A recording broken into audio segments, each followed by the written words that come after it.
Okay, let's not lose time and study our second guiding question, which asks about the difference of inverses and how large that is. Difference of inverses. And because this was working so nicely in our previous lemma, let's again draw inspiration from the real line where there is only one non-invertible element, which is 0, and lots of invertible ones. Let's take two of them, maybe A and B. Okay, what can we say about the inverses of A and B and their distance? So you would say something like 1 over A minus 1 over B. And of course, you know how to compute that, right? You know this is just AB in the denominator and then B minus A here, right? Can we carry this over in the operator world? Yes, we can. I'm sure we can. So here's lemma 2. We have two invertible operators, A and B. And then we claim that A inverse minus B inverse can be written a little bit like this expression for real numbers. Well, let's try.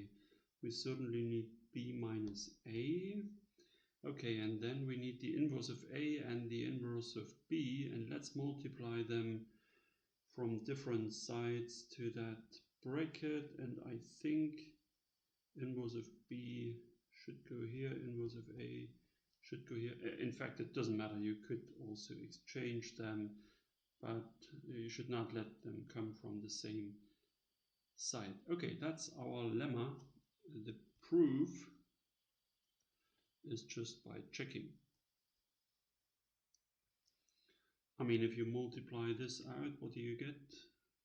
You get B inverse B times A inverse, and then minus B inverse A inverse. Okay, but of course, this is the identity, that is the identity, and you get what you want. A inverse minus B inverse. Maybe we should turn the statement of that lemma into a proper statement. Otherwise, nobody will see what the statement is. Okay. So in our case, sorry for scrolling back, we have that an minus a goes to 0, the norm. And we want to show that the same holds for the inverses. Well, I'm sure our formula from lemma 2 will come in handy to prove this. So in our case, we're interested in the norm of an inverse minus a inverse. And by lemma 2, this is just this norm. Now again, use this so-called submultiplicativity of the norm. And you're already tempted to say hooray, because of course here you see the term that is going to 0, and what you want is that this goes to 0. However, there is a serious obstacle in our way, and that is this term. I mean, this one here is not critical, right? This is fixed. But we need this one here to be bounded. And then you can argue that, okay, something that goes to 0 times something bounded, yes, it goes to 0. So this needs to be bounded. Then we are fine. Okay, so this boundedness property here somehow is a bit new for us. So why not make a list of properties so we do not lose focus and try to see how everything is connected one to another. So first property that we should look at is the invertibility of A. And if you spell that out, it means that the equality AX equals B is uniquely solvable for every right-hand side B. Okay, the second property of our interest is an is invertible, at least for sufficiently large n, and the inverses converge uniformly to the inverse of A. I mean, this translates into our applicability statement. So our replacement systems A n xn equals Bn are uniquely solvable for all right-hand sides Bn and all sufficiently large n. And these unique solutions xn converge to the solution x of ax equals b. Okay, now let me try to make statement 2 apparently weaker, and let's see what happens. So one possibility is here. So property 3 is almost the same as property 2. We are still saying that for sufficiently large n, our an should be invertible, and the inverses should converge uniformly. But we're just saying to something. We don't care about what. In particular, we're not expecting them to converge to the inverse of A. Okay, and now let's make that statement 3 again a bit weaker. So statement 4 starts just the same, but now instead of expecting uniform convergence, we only expect boundedness of that sequence of inverses. Okay, and if we want to find the connection between statement 1 and the others, we should of course say how A and AN are connected. Okay, and then let's see. I mean, property 2 implies property 3. That is pretty clear because we just replace a concrete limit here by any limit. Property 3 implies property 4 because convergent sequences are always bounded. Well, you know that fact from just sequences of real numbers or complex numbers, but in fact it's true in general metric spaces. I think we didn't make that argument when we spoke about metric spaces, so let's quickly repeat it now. So if this is your limit x in some metric space, and maybe this is your sequence xn, then convergence means that for every epsilon, if you draw the epsilon neighborhood of x, then all but finitely many elements of your sequence are inside that epsilon neighborhood. So only finitely many are outside, no matter how small you take epsilon. Okay, but that means almost the whole sequence fits inside a ball, which in this case is this green ball centered at point x, radius epsilon, and only finitely many elements of the sequence are outside. So by making the radius a bit bigger, it's of course easy to also catch these finitely many other elements of your sequence, and thereby showing that the whole sequence fits inside a ball and therefore is bounded. Okay. Now I also claim that property 1 implies property 2. That is maybe not quite so obvious, but well, it's not too difficult. I mean, this first part, if A is invertible, then all AN with a sufficiently large n are invertible. That just follows from lemma 1. So invertibility is infectious. It will at some point it will jump over to AN because it's coming closer and closer to A. Let's see whether we can also verify this bit here. Okay, I guess this needs some extra computation. So 1 implies 2. Okay, we know that the norm of A minus AN goes to 0. Let's simply denote this difference by Qn, like before. So that means we can write AN as A minus Qn. And then we do the same trick as before. We just factor A out, which leaves us with identity minus A inverse Qn in the bracket. And now we want the inverse of the whole thing. And you know that you can invert a product by inverting the factors and reversing the order, like this. Okay, now if Qn is small enough, which it eventually will be, then we know that that expression will be small enough, smaller than 1, so that this inverse here can be written down by the Neumann series.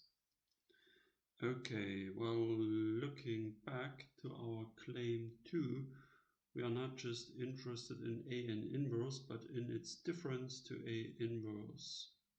So let's subtract A inverse from both sides and multiply out. Okay, and then you see how A inverse cancels. Yeah. Okay, then factor A inverse Qn out 1 times. Okay, then maybe rewrite the red series. And now finally bring norms in. Again, use submultiplicativity of norms. Note that this turns into an inequality now. Okay, let's also split this norm of a product into product of norms, which is making this inequality sign even bigger. Okay, then zoom in a little bit and use triangle inequality here. And again, make the expression bigger by getting the norm signs around every factor. Okay, but now this is just the geometric series for numbers, which is the norm of this A inverse times Qn. Okay, but then by making n big enough, which is sending Qn uniformly to the 0 operator, you can make the norm of A inverse Qn as small as you want. So for applying this geometric series here, it's enough to make it less than 1, but for the following argument, let's make it less than a half, which is perfectly possible because it goes to 0. Okay, but then 1 minus this expression is bigger than a half, so that the whole fraction is less than 2, okay? And now we're almost there, because this one is fixed, that one is fixed, that one is bounded by 2, and that one goes to 0. We can argue that the whole expression goes to 0, and now let's zoom out and see what we have achieved. Well, we indeed get that the norm of our inverses, the distance of our inverses goes to 0 as n goes to infinity, which completes this step here. Whew, okay, nice. What else can we say? Now let's get crazy and claim that 4 also implies 1. So we could be running around in circles here. Now clearly this also needs a separate argument. Okay, let's read 4 again. So we say that our operators A(n) are invertible for n large enough and the inverses remain bounded. And we claim that this implies invertibility of A. Okay, that sounds interesting. 4 implies 1. Here we go. Okay, so let 4 hold. So A(n) is invertible for large enough n, and sequence of the inverses is bounded. We claim that 1 holds, which means A is invertible. So let's show that this sequence of inverses is not just bounded, but is indeed convergent, and then we show that it's indeed convergent to A inverse. So in a sense, we are proving this chain here backwards. Okay. To show convergence of the sequence of inverses, let's start showing it is a Cauchy sequence. So we have to look at differences like these, but then by our lemma 2, we can write this at this, use submultiplicativity, and take a close look. Well, we know that an without the inverses is a convergent sequence, so it's a Cauchy sequence, so these expressions go to 0 when m and n go to infinity. But the other two factors here are bounded by our assumption, so that indeed the whole thing goes to 0 as m and n go to infinity. So we have a Cauchy sequence. And now again you argue via completeness of x and hence of Lyx that your sequence an inverse is convergent. Let's call it B, again an Lyx. And now it just remains to show that B is in fact the inverse of A. To see this, let's write down the following two lines and let's pass to uniform limits everywhere. So here we get A, here we get B, and here we just remain at the identity. But by the usual rules for limits, which you can easily check for operators, you get equality also in these limiting cases. And of course, from this you can conclude that B is doing the job of the inverse of A, so it must be the inverse of A. Okay, and together with this line, you indeed conclude that the inverses of an converge uniformly to the inverse of A. But in particular, and that's of course enough for what we have to do here, we conclude that A has an inverse. So A is invertible, so we have property 1. Okay, job is done. What did we do? Well, we also proved that implication, which somehow finishes our circle here. And well, and then of course, being a mathematician, you do the following. You just write theorem 3 on top and say that the following 4 statements are equivalent. Or you even abbreviate that the following are equivalent. Okay, and then all you have to do is write proof here, and there you go.